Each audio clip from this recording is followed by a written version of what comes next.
Right, since last week, Chris Ryle has asked me to do a breakdown of the Orange in Bloom, and that's going to be interesting because I've never ever played the Orange in Bloom before, ever. I don't know why, but none of the teams I've ever played for have danced this dance. It seems to be quite a popular one. It's certainly a popular melodeon tune. I seem to be the only melodeon player who's never played it. But somebody had asked me to do a breakdown of how I go about arranging tunes, and that's what precipitated this whole series of videos. So this seems like an ideal opportunity to actually learn it on camera. And you'll have to take my word for it. I've never played it before, but you might not find that too difficult when you see the struggle I'm having with it. But the basis of it all is that once you've learned the right hand chords that you can put with it, and also learn where all your bass buttons are, everything comes quite easily after that. And it doesn't take much learning with the right hand, because it's nearly always a matter of just bringing your forefinger down flat across both rows at once and playing the two notes which are a fifth above.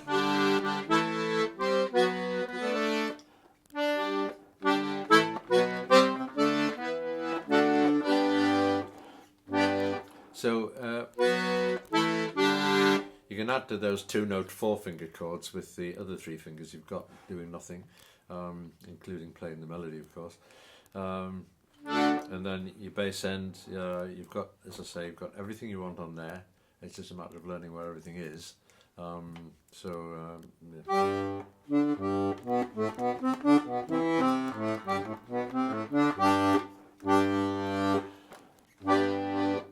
But it's the Orange in Bloom we're concerned about, not the Gallant Hussar. And what I've got here is an hourglass, which the lady in the antique shop across the road has kindly lent me. It's actually a half hour glass, so this video will not take longer than half an hour. I'm going to stop after half an hour, however far I've got with the tune, so that you can see how far I've got within that time. I'm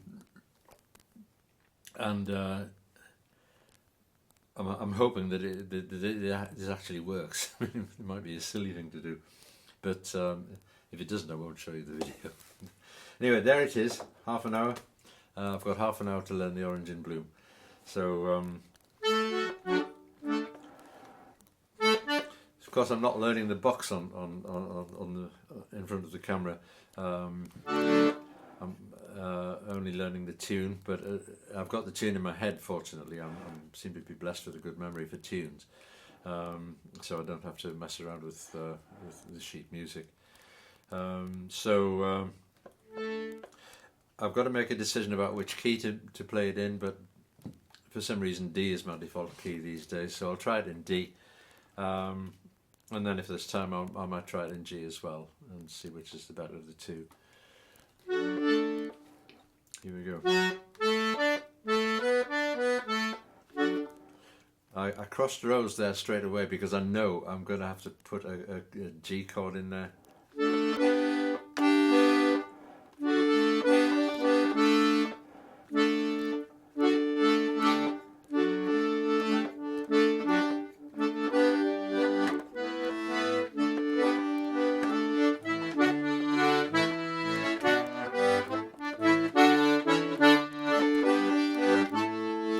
So I'm putting a two-note chord in there.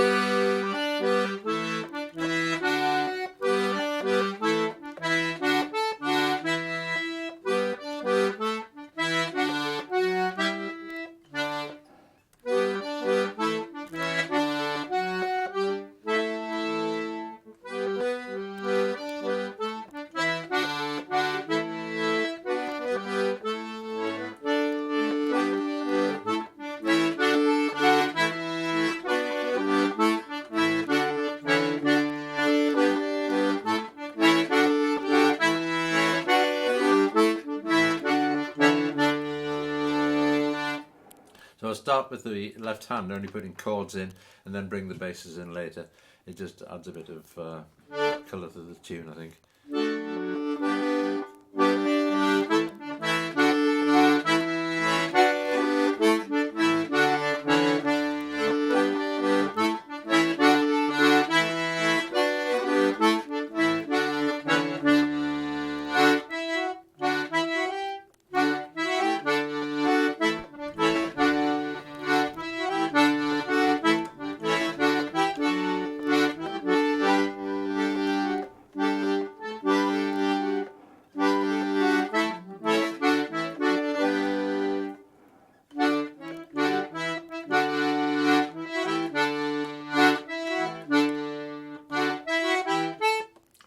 down there is very convenient.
So that's the skeleton of the tune.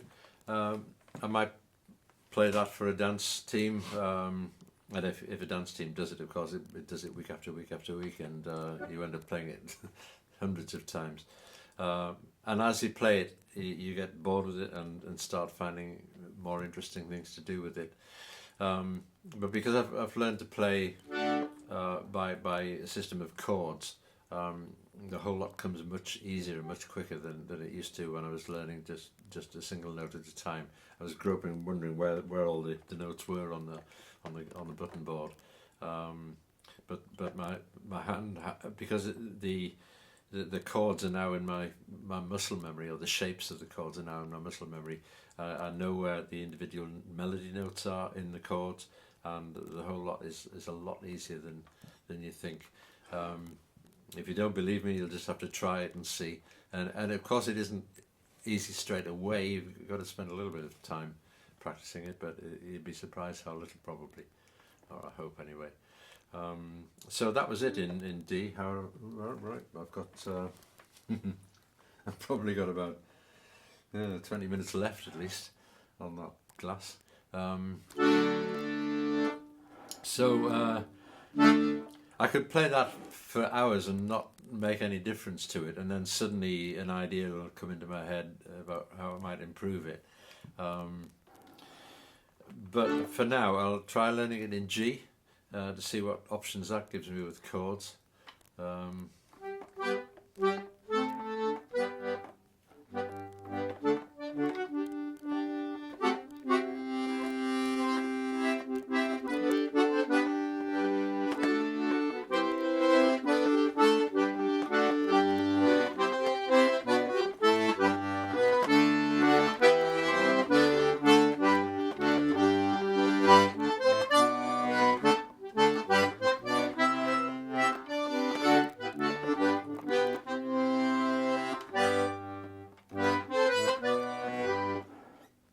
So we can get a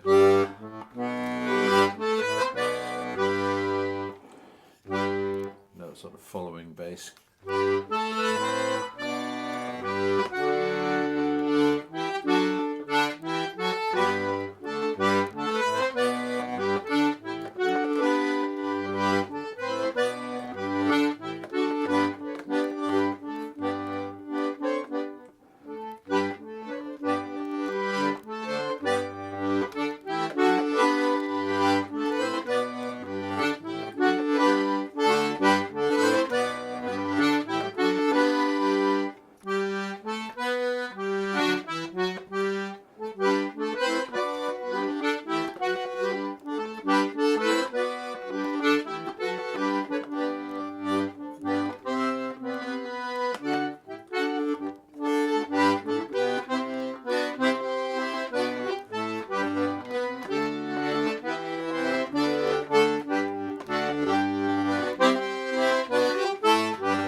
That's a little bit tricky. I'm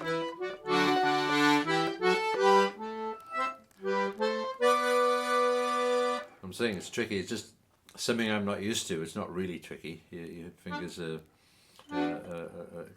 it's quite well within the reach of your fingers to do it. So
that's still pretty rough, but it's all there, and no doubt, you know, if I carry on playing that for a few more months, it'll improve, and I might think of more interesting things to do with it. I don't know, but I'm still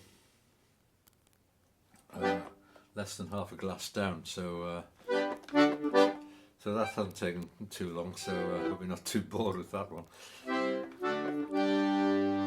Again, just remember to learn the bass end and learn the chords, and the whole thing is a piece of cake once you've done that. As I've said before, I don't know why people don't automatically do chords with the right hand, because it's what you would do with the piano, and a lot of people have learnt on the piano. It's the default thing to do. Both hands have all fingers operating at the same time. You wouldn't think of doing it any other way unless you're a 4-year-old playing chopsticks.